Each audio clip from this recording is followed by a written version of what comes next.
Coming up this week in work. Would you sack your CEO over a secret office romance? Well, Nestlé just did, and it's not the affair that caused the backlash, it was the secrecy.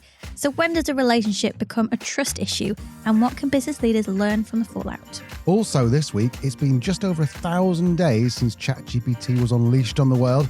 So, is it killing jobs or transforming workplaces, or quietly doing both while we're still debating how to use it? And in the workplace surgery, are we overvaluing experience and ignoring skills? One hiring manager says the best candidates keep getting overlooked and wants to know how to challenge a process that favours CVs over capability. This is Truth, Lies and Work, the award-winning podcast where behavioural science meets workplace culture. Brought to you by the HubSpot Podcast Network, the audio destination for business professionals. My name is Leanne, I'm a chartered occupational psychologist. And my name is Al, and I'm a business owner. And together we help organisations build amazing workplace cultures. So let's get right into this after a very quick word from our beautiful, lovely sponsors. Okay, welcome back. It is Leanne's favourite time of the week. Do you know Which we haven't done for ages. It's been a minute, as the kids say. Been a minute. So it's probably been about 6 weeks since we've done a proper This Week in Work. So without further ado, even though there has been much ado, so what do we do now? Cue the jingle. There we go. Jingle's being cued. Like, what have you seen on the interwebs this week? Well, if there was one scandaler from the summer that none of us avoided it was a Coldplay Kiss Camp Chaos. My goodness. If you have been living under a rock and didn't hear about that, a tech CEO and his head of HR were caught mid-cuddle at a Coldplay concert and then were swiftly out of a job and a couple of marriages, from what I hear. But while that story made headlines for the drama, what happened this week at Nestlé could have actually more serious implications for leadership and workplace culture in general. Al, have you heard about this? That Nestlé have just fired its global CEO. No, I haven't. And Nestlé are famously devoid of any kind of scandal whatsoever. They're a very clean living. For those of you who are under the age of 40, back in the 70s and 80s, there was big scandals about Nestlé, but not about their CEO. So what happened? So I should have looked at how to pronounce this. Laurent Freix, F-R-E-I-X-E. You're good at French. Laurent Freix. Freix? I don't know. I'm just making that. Laurent. We're on first name basis. He was sacked with immediate effect because of a relationship he had with his direct subordinate, which obviously created a clear conflict of interest. But apparently that's not why he was sacked. It was because of his failure to disclose it. Same time, Laurent throughout has denied the relationship. First investigation found nothing going wrong. Then they had a second investigation led by outside counsel, and the complaints were upheld. So hold on, just understand this. So this Laurent was having a little bit of an affair or something with someone as a subordinate. Yeah, somebody complained through the whistleblowing process. I see. Right, and then they were like, internally, yeah, no worries. And then they got someone else to look at it externally and went, actually, yeah, no, there is a problem.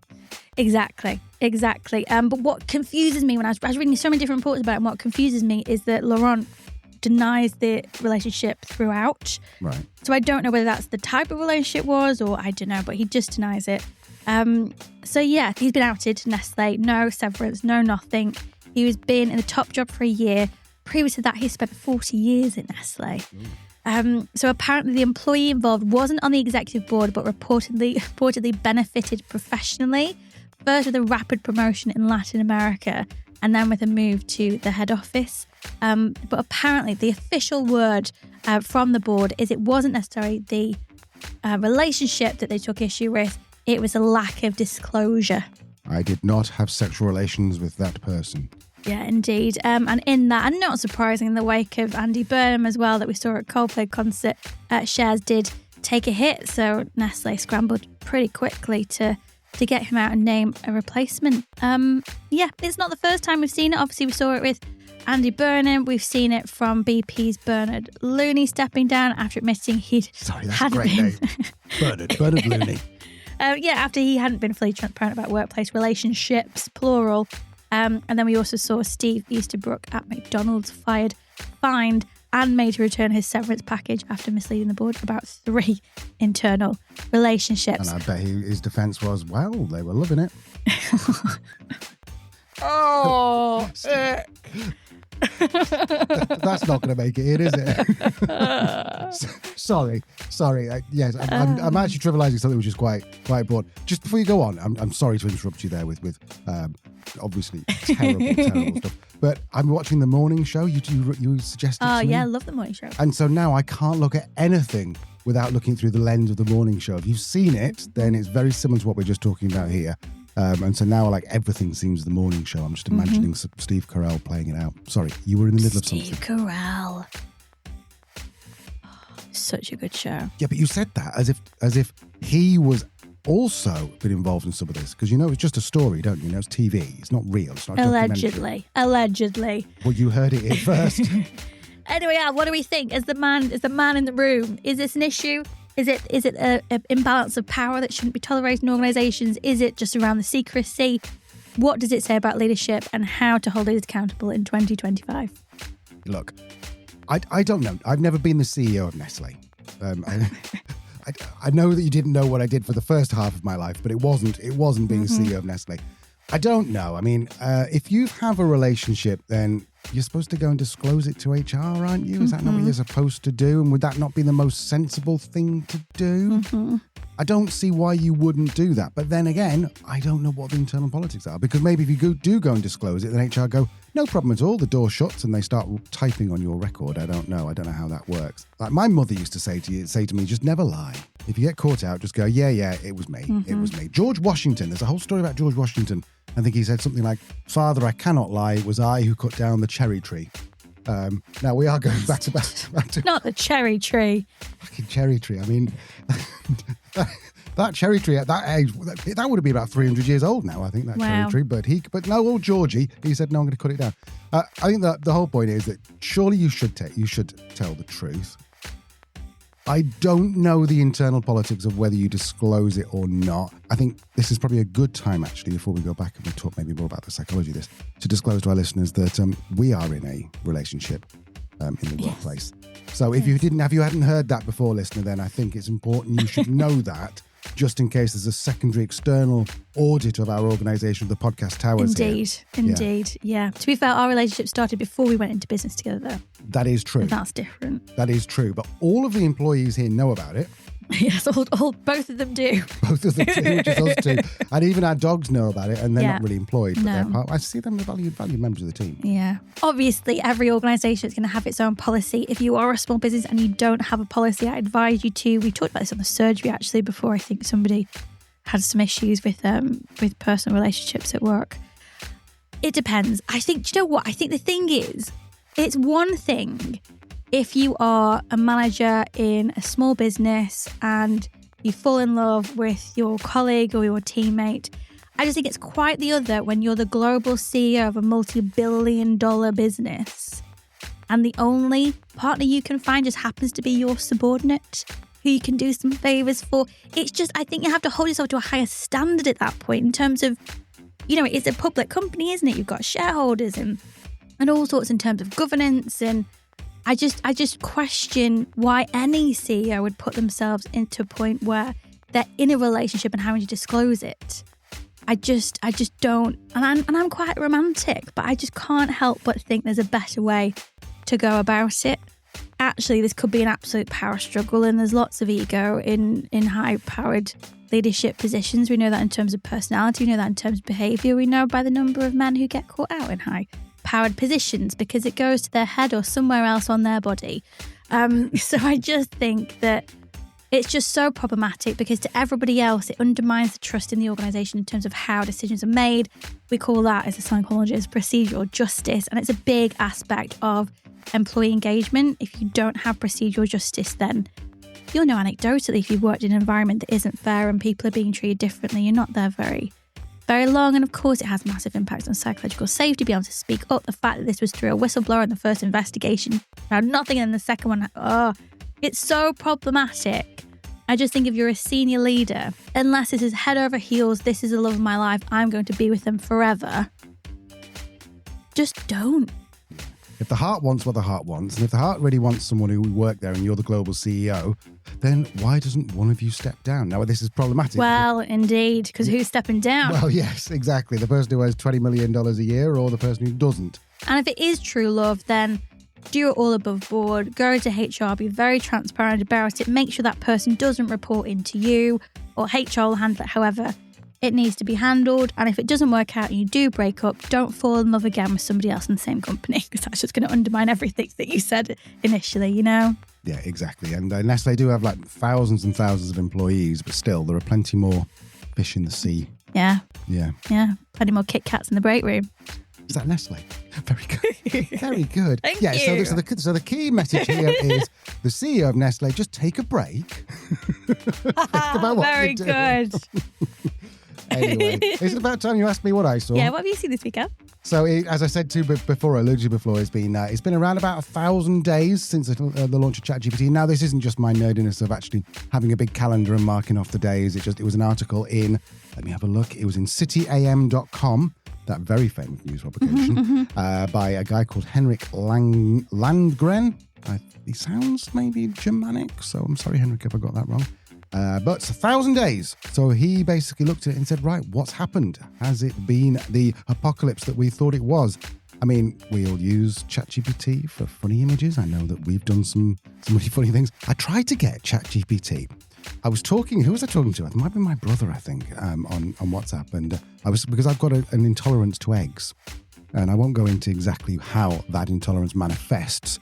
But I asked ChatGPT, I sent a picture of me and I said, please put me eating a Spanish tortilla full of eggs on the toilet and make it photorealistic. And ChatGPT said, no, I'm afraid I can't do that. But it did say I can make a cartoon version, which was actually a bit more accurate, I think, to be honest. Right. So, anyway, so moving aside from that, that's a little overshare. What have you used ChatGPT for in the last 1,000 days, Lee? I use it to help me put the show notes together for the podcast. I use it to translate journals that are in different languages. I use it to give me a quick summary of something. So, for example, I had somebody today that was like, I just need like a 2-line explanation of the coaching program I'm offering as a prize to listeners of another podcast. And I had like a 200 word. I just went, can you just give me this in 1 to 2 sentences? And it was done and I sent it off and it was lovely. So yeah, lots of things like that, administrative type, copy, low level copy, writing kind of stuff. Yeah, absolutely. We quite often use it for, I use it more than Googling these days, I think. You do. Now, the question is, in terms of the workplace, has it caused this sort of unemployment tsunami that everyone said it was going to be? Well, kind of the answer supposedly is yes or no. Because first of all, it has made some work a lot easier. As Leanne alluded to before, we can do stuff in days or minutes that would take us weeks or a whole department to do.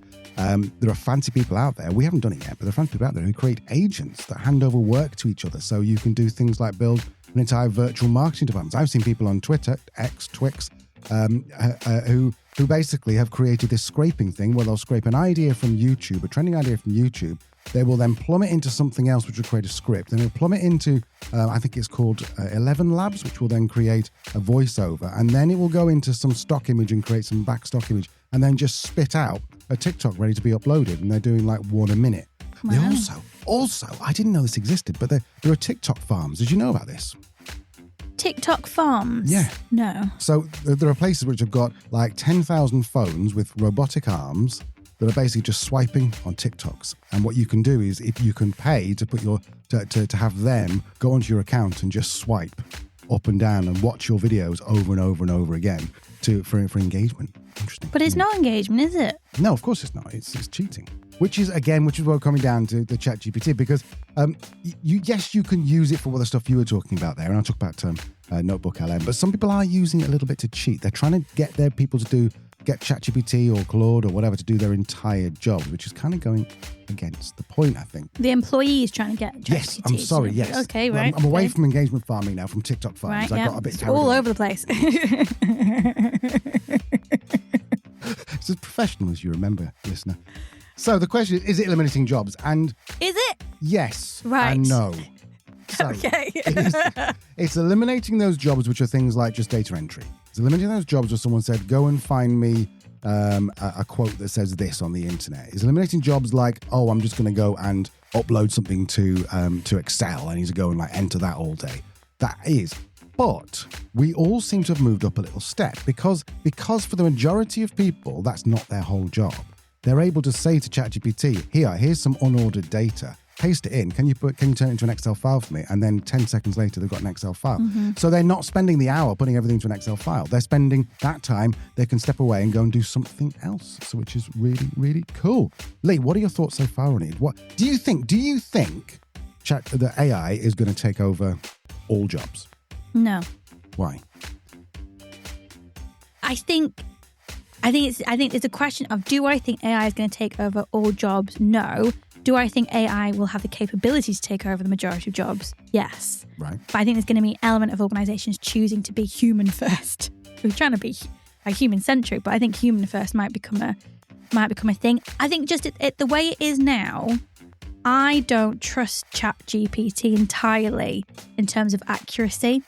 I find mistakes, hallucinations are a big thing that's being talked about now, where you ask it to fact check its work and it's still wrong and it just makes things up. And you're absolutely right. And I think what? That's what it always says to you. You're absolutely right when you point out your sake. Yeah, even Claude today, I was like, you okay?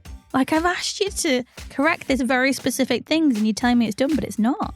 It's like, you're absolutely right. I'm so sorry. Let me do that again. And then still didn't do it. I was like, seriously, honey, you okay?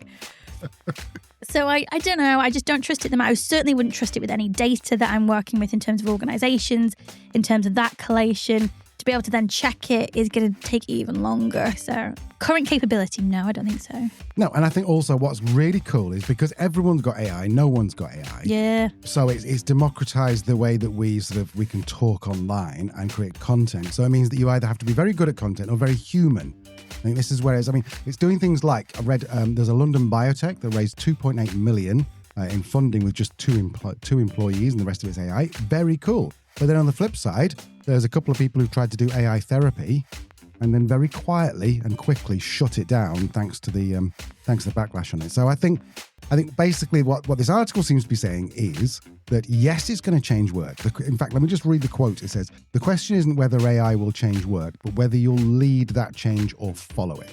And I think this is the cool thing. AI is brilliant at taking on the grunt work, but it's even more important to be personal and even more important to be human, because you'll stand out by being human. Agreed. Anyway, what else have you seen, my love? Changing the tone slightly, 19 ways to improve your life according to science. I have actually talked about this article before on the podcast, but ages ago, probably like a year, maybe even 18 months ago. And I kind of thought it was a nice time to bring it back because September kind of feels like a little bit of a reset, doesn't it, for a lot of people, kids back, autumn starting. So I thought it'd be a nice time to take some look at some ways to maybe reinvent how we're feeling about our lives and reframe how we're feeling about our lives and maybe things we can do to improve our lives over the next few months according to science. So I've got all 19 and I'm thinking you can just pick a number out and I'll tell you what it is. Number 8. Number 8. Yep. Find a garden to benefit from. A garden? A literal garden? Or yes. So this comes from an eco-psychologist. I bet you've not heard that before. Theodore Roszak believed that we each have an ecological unconsciousness embedded within the core of our minds, and when exposed to the natural environment, we can harvest the benefits of health, sanity, and contentment. And the good news is you don't have to travel far to get the benefits, whether it's your local park or your own back garden. Beautiful. What was this person's name? Theodore Roszak. Have you heard of post-nominal determination? Yes, Mr. Rose. And his name's Mr. Rose, and he's an ecological psychologist. An eco-psychologist, yeah. Yeah, he's just made that up, hasn't he? That doesn't exist. What, an eco-psychologist? Yeah. I think it does. Oh, does it? I think it does, yeah. We've heard about this before, haven't we? Like forest bathing, touching grass, as the kids like to say. We got so much feedback. Didn't someone say she is horrendous when we put that clip on YouTube? Yeah. Yeah, and you were just taking the mickey out of it, but they took it very seriously. But yeah. Anyway. People hate me on YouTube. People hate me on YouTube. What? So choose another number. Can I choose another number? Choose another one. Number 14. Number 14. Rediscover simple pleasures.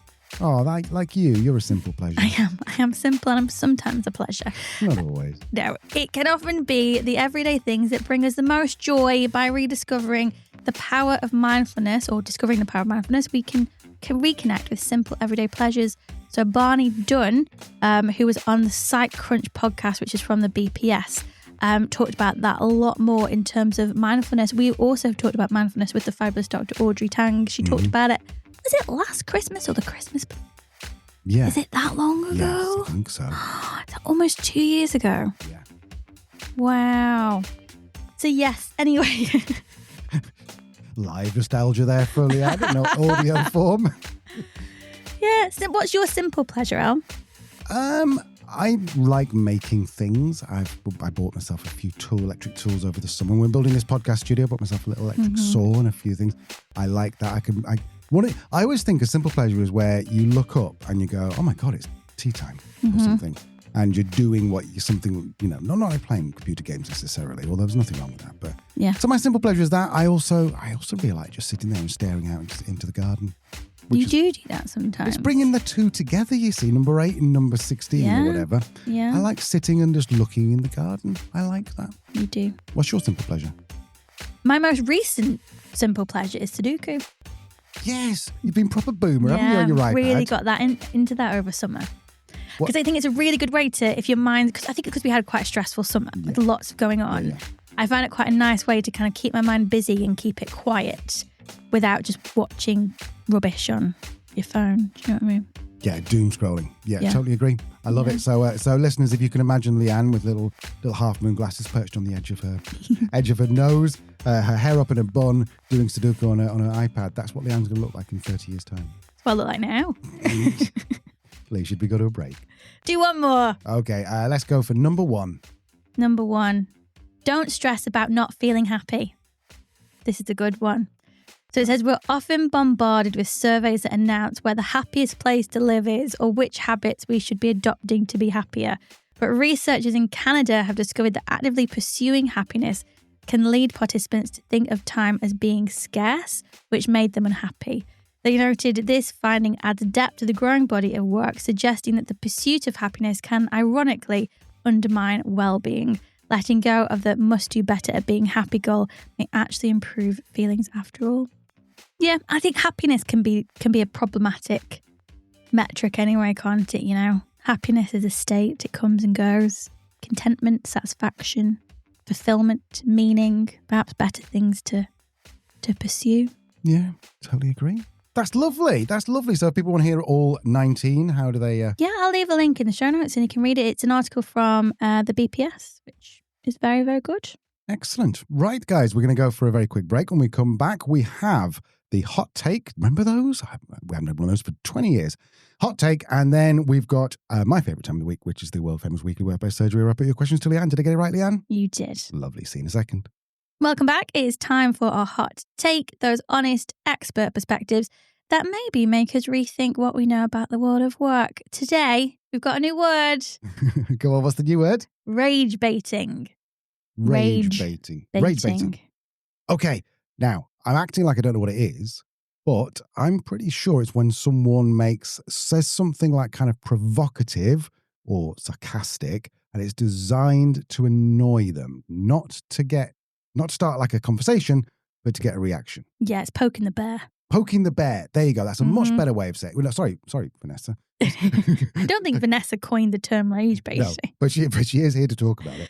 She is, yeah. You know what? You probably heard of rage baiting because it's talked about a lot, particularly in terms of the internet. And we kind of assume that it's an internet problem. It's the headlines that make you want to poke someone's eye out. But it's also happening in offices too, in meetings, in messages, and in day-to-day conversations. And it's not just annoying, it's corrosive, because when someone uses language to provoke or belittle, it creates a power imbalance and people stop speaking up and trust disappears. That psychological safety, the word we all love and know, it just isn't there. And that's what today's guest, Vanessa Yuldelman, wants to challenge. She has worked with thousands of leaders, helping them move from reactive to respected. And she's noticed a pattern. Too many managers are confusing sharpness for strength, and it's damaging teams. Let's meet Vanessa. So my hot take is rage baiting. So my 19-year-old son taught me this term. And what rage baiting means is when you do or say something that will intentionally provoke somebody. And I'm seeing way too much rage baiting in the workplace. So let me give you a very quick example. So my son, this is a really harmless example. My son hates eggs and avocados. So the other day I said to him, Aaron, good morning. I made you some eggs and avocados for breakfast. Okay, so that's my rage bait. I mean, I know he hates it. I'm intentionally provoking him. His eyeballs, flew across his face, up into the upper sockets of his head. The groan was large. My laughter was enormous. I just thought it was the funniest thing on the planet, right? So that was an obvious rage bait. But when he taught me that term, I started seeing it in the workplace.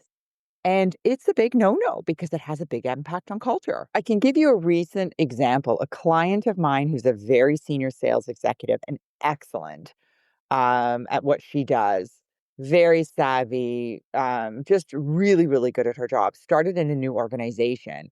And she was telling me that a couple of weeks in, she was at a board meeting. And one of the executives, she had said, somebody said to her, you're new to the organization. I'd love to get a fresh perspective from you. Tell us some of your thoughts. So she gave a few comments on things that she thought were going really well and things that she thought could improve.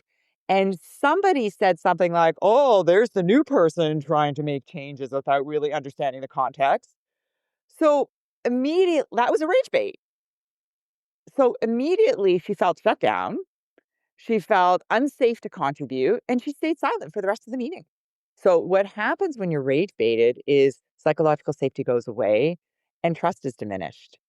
And so people don't feel safe to speak up, and that has a huge impact on organizational culture. And I see it a lot, and I see it a lot on executive teams, right? Which people might find surprising. But I think when people, and I often wonder why, and it could be sometimes it's control. Sometimes you just see very dominant people sitting on an executive team. They've been dominant their whole life.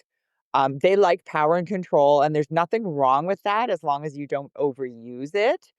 And so they feel powerful when they belittle other people, quite frankly. So sometimes I think it's intentional. Sometimes I actually don't think it's intentional. I think it's lack of self-awareness. So I actually had a situation a couple of years ago where an executive, a president of a technology company who I admire and respect, who's a really smart guy, was making some very sarcastic comments to his senior team.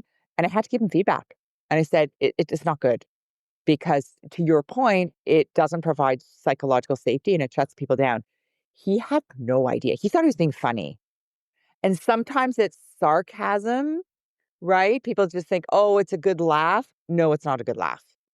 It really shuts down trust on your team. And once that trust starts to erode, it's so difficult to get back, isn't it? It really is. It really is. And if you think about trust, every relationship has a trust account, right? So if you think about a piggy bank, right? Every relationship has like this piggy bank, this trust account.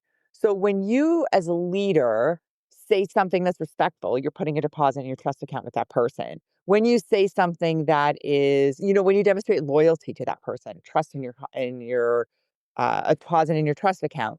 When, for example, you are accountable to another person, deposit in your trust account. But when you rage bait, when you say something that another person feels demeaned by, what you're doing is you're making a withdrawal from your trust account. So some people will say, oh, Vanessa, this person, we have a good relationship. And so I'm sarcastic with them. They're sarcastic with me. And I say, listen, if your trust account with that person has a lot of deposits, right? And it's full and you make one sarcastic comment because you have a good relationship, listen, it's going to be withdrawal, but the relationship's not going to crumble. But what you have to be very careful of is if you make too many withdrawals, then when you, on top of that, rage bait, it's another withdrawal. That's when the relationship starts to really crumble. As you say, there's I'm sure lots of leaders that don't realize that they are rage baiting in this way and need it showing to them. And that speaks to emotional intelligence, right? And emotional intelligence is one of the core competencies for leaders, right? What emotional intelligence means is I understand my emotions. I can name them. And I understand how they impact me and the people around me. So in my executive coaching practice, I'm actually coaching somebody who's a partner in her firm, in her accounting firm. And a lot went down in the pandemic. So a lot of withdrawals were made from the organization, the trust account. She's so angry now. She has so much anger. And what's happening is she's starting to get negative feedback. So somebody gave her feedback on her tone. And so I said to her, you know what? You have so much anger. Your tone probably is inappropriate. So you got to work on yourself first. So we've got the people that are self-aware, the people that are very angry. Is there a group of people who just want to be jerks? I do feel like that's a small percentage of people. I do. I've been an executive coach for 20 years, and I've probably come across 2 people who just are jerks. I find, to be honest, most people do lack self-awareness. I call those people who are unconscious. They're completely unconscious of their behavior and how it's impacting people. Now, when a part of my job as an executive coach is to help people develop consciousness, to be super conscious of their behavior, especially if you're in a leadership role, because you as a leader make or break people's experience at work, right? So we've all had bad leaders. Many of us have left jobs because we had a terrible leader. So you have a big responsibility as a leader because you make or break people's experience at work. So what I find is when I give people feedback and say to them, like this leader, I gave feedback to her, I said, your tone probably does suck. And you got to own that. So let's just be accountable for it. And she was mortified, but she's like, you know what? You're right. And coaching is such a effective way, isn't it, of helping somebody with this self-reflection and building that self-awareness. If people are wanting to engage a coach, as a coach, how do you recommend they go about that process? So I think when you engage a coach, it's very much about finding someone that's a good fit for you. So when someone reaches out to me and says, Vanessa, I'm interested in coaching with you, I always book a 30-minute meeting with them first. And I say, listen, before you invest a penny, let's talk. I want to tell you about my approach. Every coach has a different personality, a different approach. My approach is very tool-based because that's what I like. I'm very action-oriented. I set goals when I coach with people. Some coaches have a psychological or a psychology-based background. I'm not a psychologist. That's not my approach.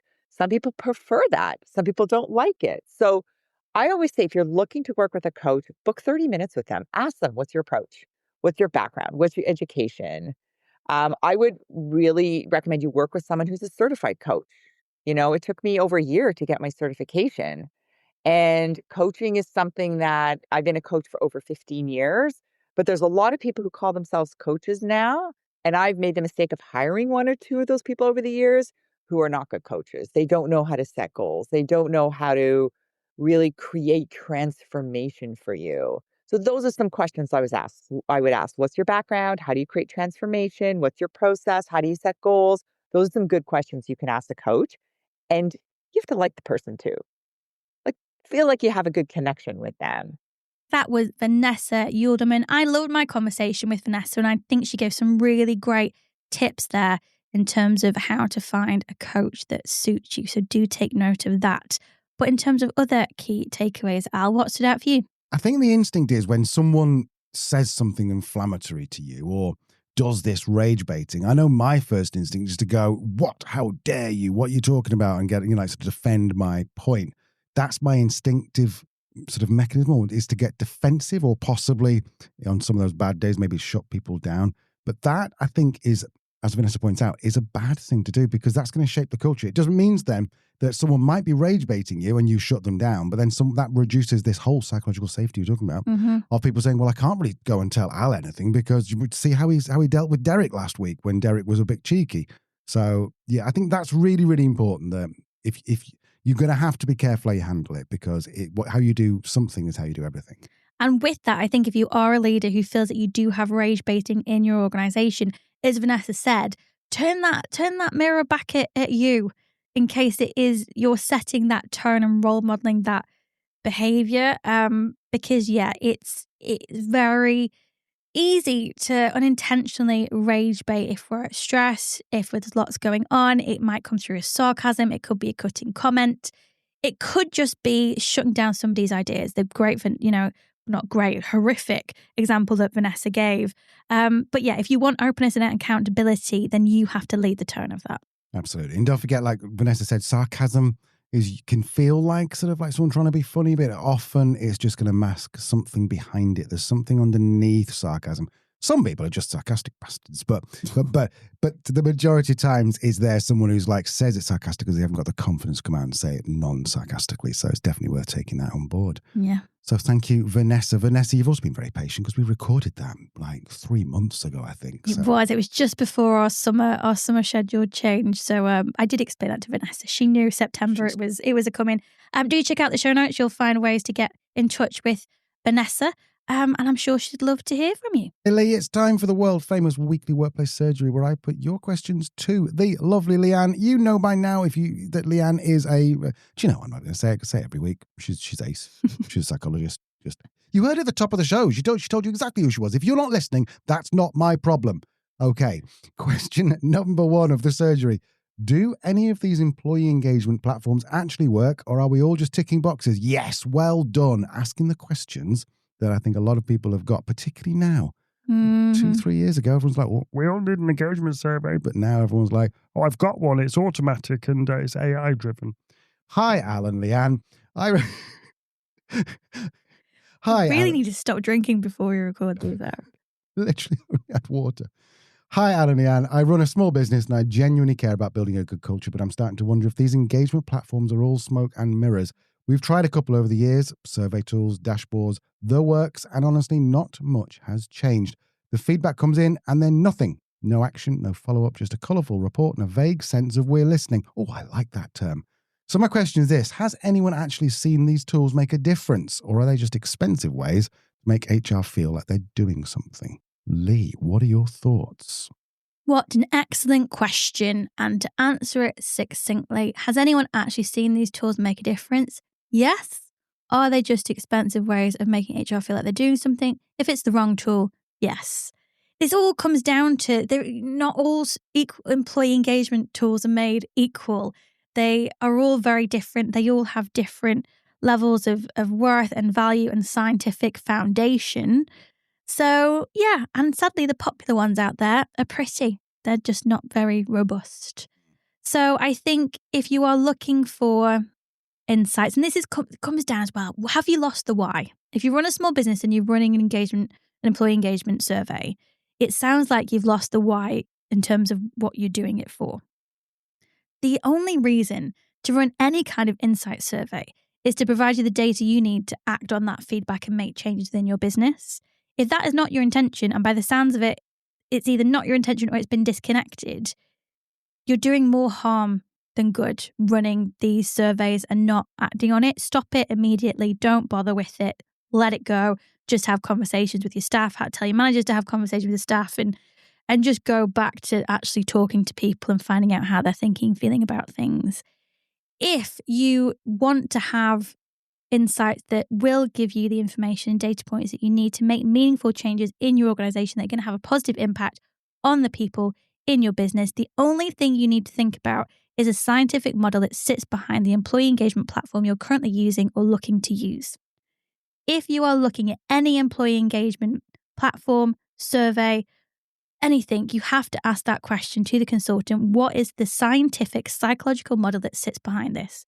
As long as that answer includes predictive model of employee engagement and it's backed up by research and they can provide you that research, then cool, it's great, lovely.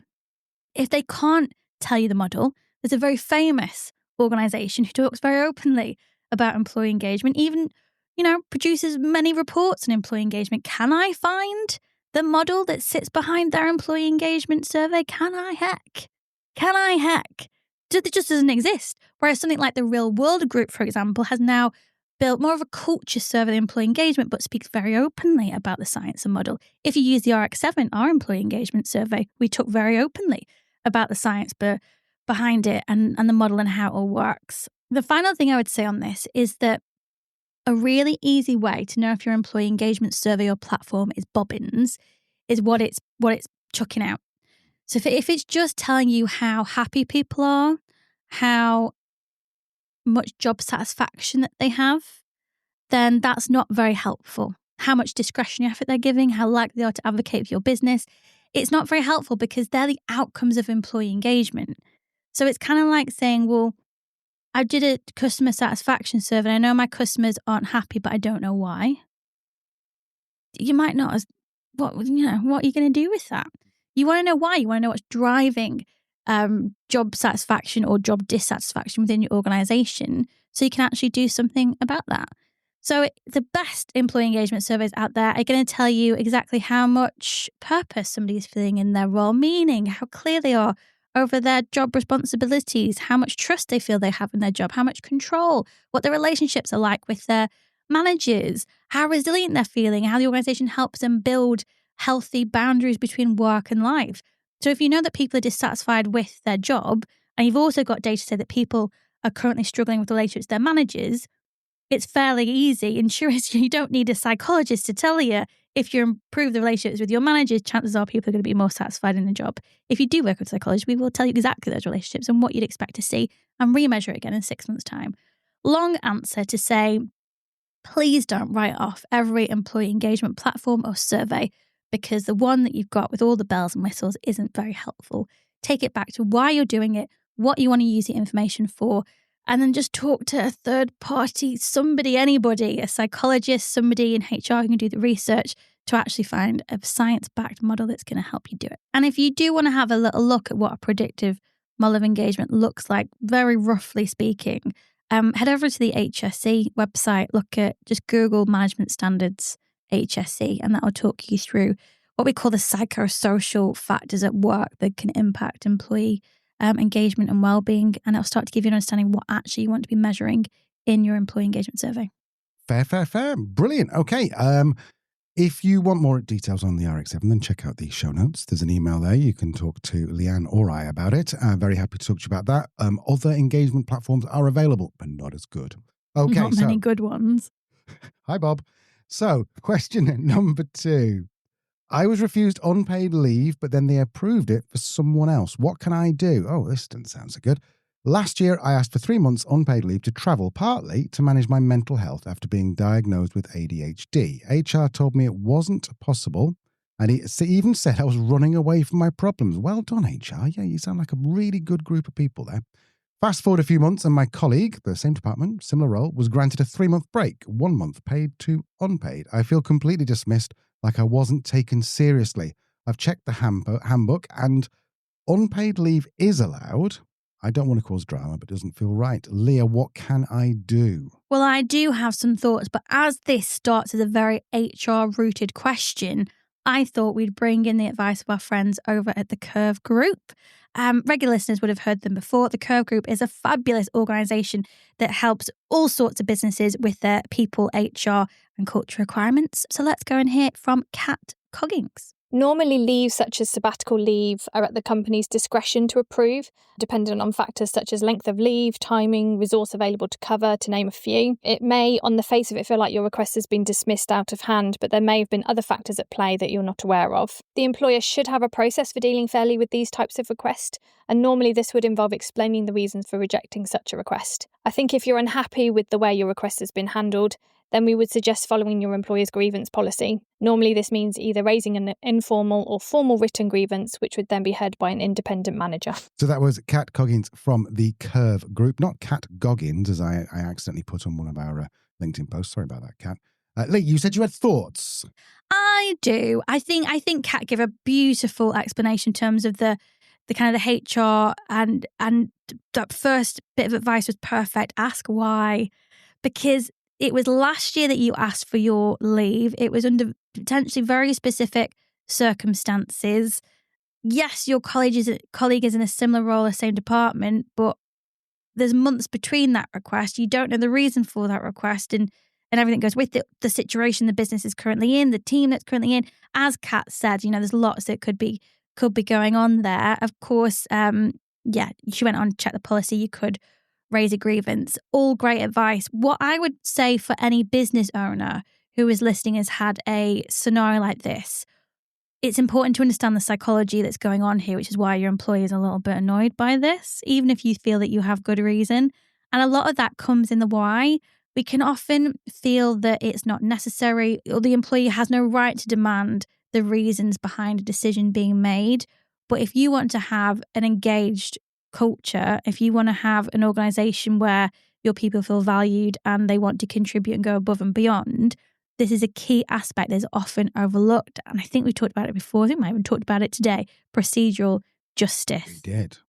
Simply explaining how decisions are made so people can see that there's transparency and fairness and equity, and there's nobody being treated differently. And often there can be a perception of unfairness within an organization because the leadership team hasn't taken the time to explain some of the reasons behind these decisions. And that can also come from a good place. I've worked with leaders who've come from a really good place by not wanting to worry their staff, particularly during COVID. There's a lot of organizations that withheld information because they didn't want to worry their teams with the chaos that was happening. But that led to distrust and everything else. So what I'd say, yeah, Kat's perfect advice for the person who wrote in.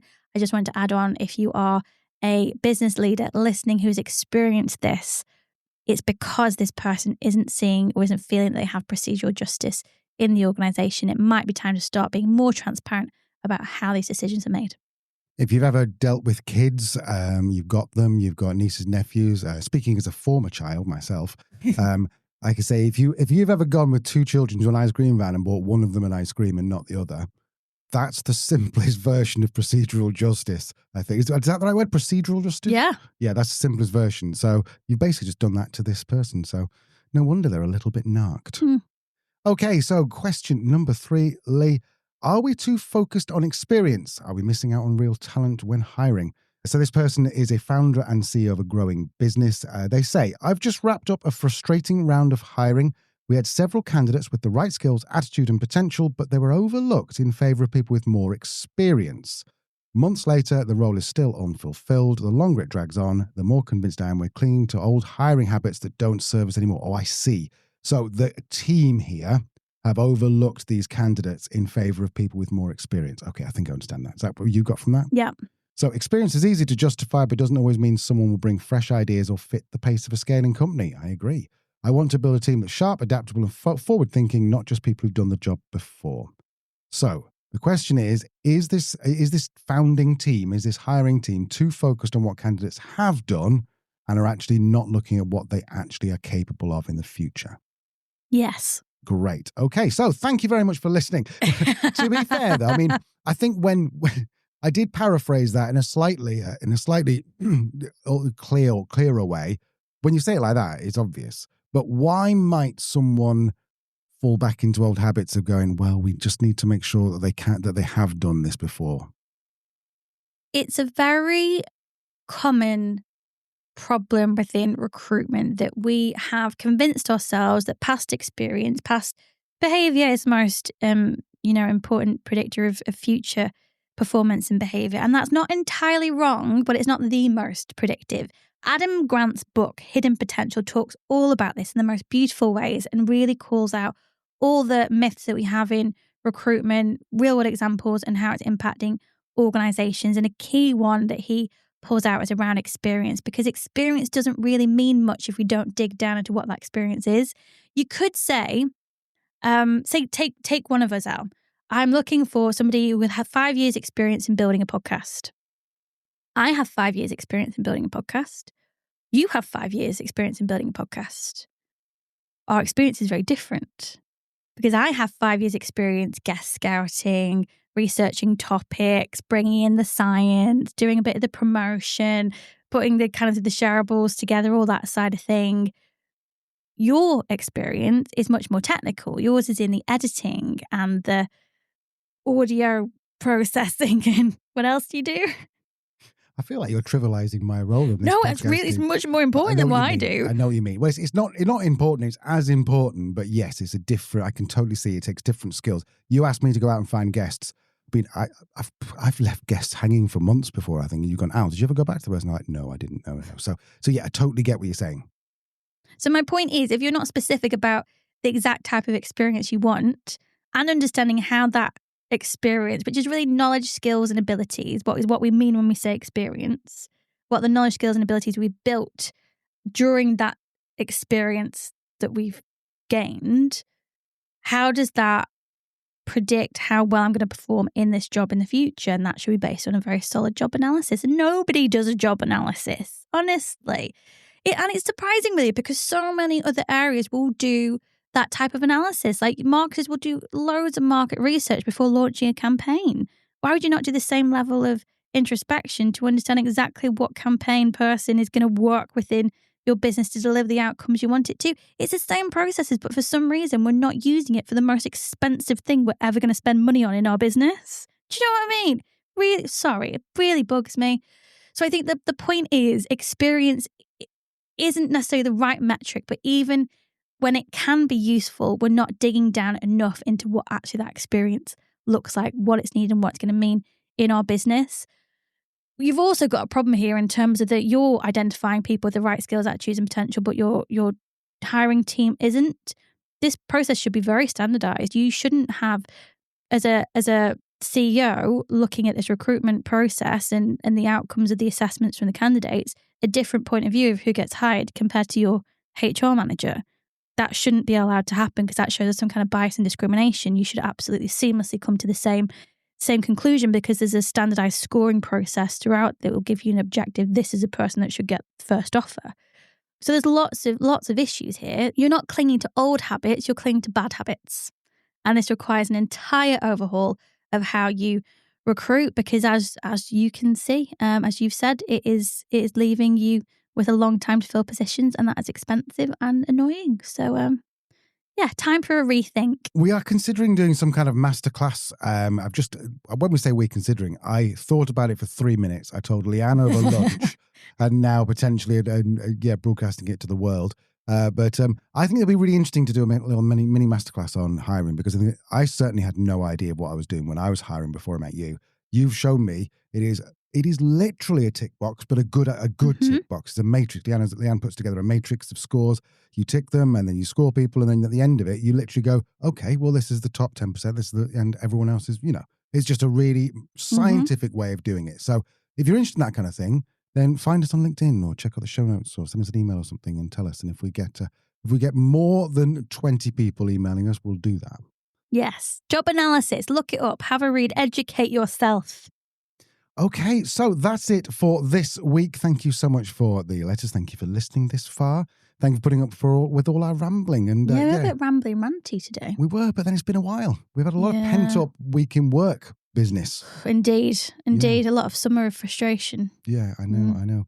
So if you're wondering why we're a little bit grumpy, or we were a bit grumpy over summer, then go back to about episode, I want to say 222 or something. Yeah. And it tells you why we had to leave our home for 3 months, which... yeah, it's a different story, and I don't want to bring it up. Okay, so Lee, have we got anything else to say before we go? Only to join us on Thursday, we are joined by an awesome guest, Amy Boak, who is the Chief People Officer of Kelly Services, a huge organisation. We're calling the episode, can I give the spoiler of the episode title? Can. The first HR leader not to carry a gun. And it's true. It's true all story. True. It's all true. It's part 2, kind of an unofficial part 2 of our HR series that we've done. We're only doing 2 at the moment. We've got someone different for next week. The first one, if you haven't listened to it, was When HR Goes Rogue. Was that what we called it in the end? Yes, it was, with Tony Cook from Adidas, former Adidas. Also author, also Scouser. If you're from the States and you haven't heard a Liverpool accent, then go and listen to that because I could listen to it all day. I absolutely love it. So if you haven't subscribed, subscribe. If you haven't told us lately that you love us, then do that as well. What else should these lovely people be doing? Come and join us on LinkedIn. That's where the conversation continues. If you want to throw me some hate, YouTube seems to be the place to do that. Or you can drop me an email. I usually get my email address in the bottom. So multiple ways to adore me or to hate me. Just before we go, I do want to say that Leanne has been doing a Friday thing called LinkedIn AF that I am enjoying very much. And even if I wasn't married to her or in business with her, I'd still enjoy it. Go and subscribe to Leanne. No, you don't subscribe on LinkedIn. What do? It's a newsletter. It's a newsletter. Right. Go and subscribe to the newsletter. Comes out every Friday. Comes out every month. Does it come out every month? You sure you watch? You used to do a now. You used to do every Friday and then you moved it to a monthly newsletter. Is that right? No, I still post every Friday and have continued to post every Friday the best things people have said on LinkedIn that week. And then once a month, I put them all together in one place into the newsletter because there's a character limit on LinkedIn. So often I have more than I'm able to post each week. So once a month, you'll get the whole bundle. But thanks so much for following so closely. It really means so much to me. We will. Right, so I'm going to go and have a frank conversation with my business partner. She's going to call me into her office to have a chat. I hope that your day is going to go better than mine. And thank you for listening and subscribe. Love you. Bye. Bye. Bye.